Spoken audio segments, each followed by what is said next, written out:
देखो, मैं उस दिन भी समझा रहा था किसी को कि कर्म फल जो है ना वो भोगना पड़ता है यार। वो एक आदमी गुस्से में अपने मैनेजर को चांटा मार गया, पता नहीं उसको किस बात का गुस्सा था, उसने अपने मैनेजर को एक दिया। अब मैनेजर उसका एम्प्लॉय था, बेचारा कुछ कर नहीं सका। मैनेजर घर गया, सारा गुस्सा बीवी पे निकाला, एक उसने बीवी को दिया। अब बीवी क्या करती, बड़ा गुस्सा था, उसने बड़े वाले लड़के पे एक मारा।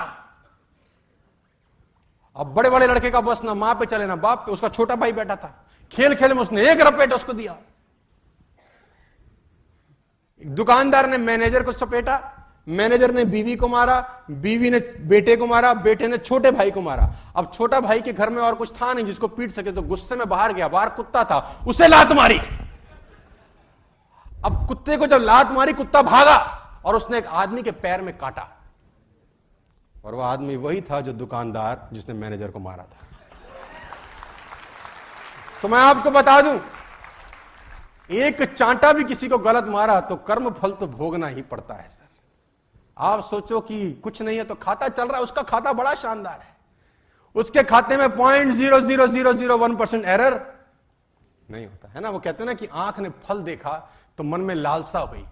अब आंख तो फल देखने तोड़ने जा नहीं सकती, फल देखा आंख ने, गए पैर।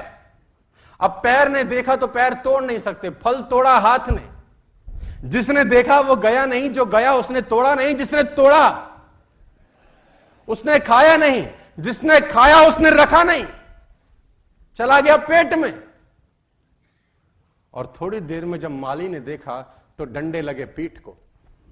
पीठ ने बोला हाय मेरा क्या कसूर था, लेकिन जब डंडे लगे पीठ को तो आंसू निकले आंख से, देखा उसी ने था।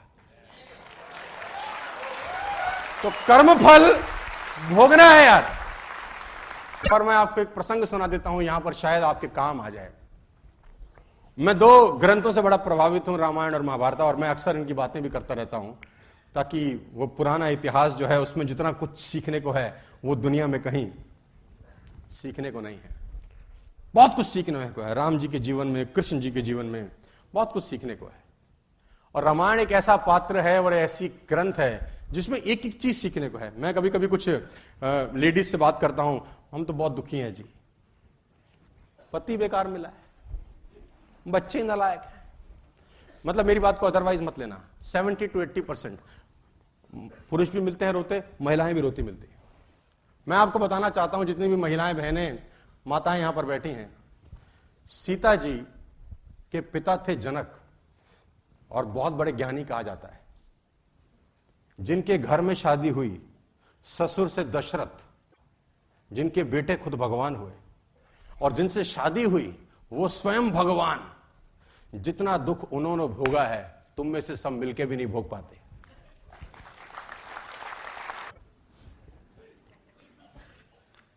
दुख ही दुख है। एक एक पात्र से सीखने को है, राम जी से अलग सीखने को। भरत कमाल का काम है, मुझे बताने को खुशी होती है। भरत जी को गद्दी सौंप रहे हैं, है ना। राम जी वनवास चले गए, भरत जी को बोला अब कोई नहीं है, 2 वचन थे, एक भाई ने पूरा कर दिया, दूसरा तुझको पूरा करना है कि तुझे राजगद्दी पे बैठना है। पिता मरते का 2 वचन दे गए हैं। भरत ननिहाल थे, ननिहाल से जब लौटे उनको बताया गया सारा प्रपंच हुआ है। भरत को बहुत गुस्सा आया, वो गद्दी पे नहीं बैठे सो नहीं बैठे। उनको खूब समझाया गया कि तुम्हें गद्दी पे बैठना है, ये पिता की आज्ञा है, पिता की आज्ञा मानना तुम्हारा फर्ज है। बड़े भाई ने भी मानी है तो तुमको भी मान। तो गुरु समझा रहे हैं, तो गुरु ने बोला अगर मैं समझाऊं तो भी नहीं बैठेगा, अगर मैं समझाऊं और मैं आज्ञा दूं तो भी भरत गद्दी पे नहीं बैठोगे। भरत ने बोला गद्दी पे बैठ तो जाऊंगा गुरुजी, लेकिन ये धरती रसातल को चली जाएगी, ये धरती रसातल चली जाएगी अगर मैं गद्दी पे बैठ गया।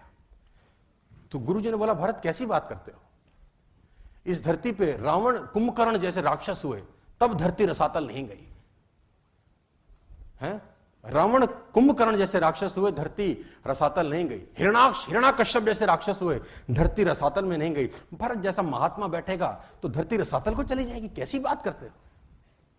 भरत ने बोला महाराज कुंभकर्ण रावण का भार धरती माता सहन कर लेती है क्योंकि उसको पता है कि राक्षस है।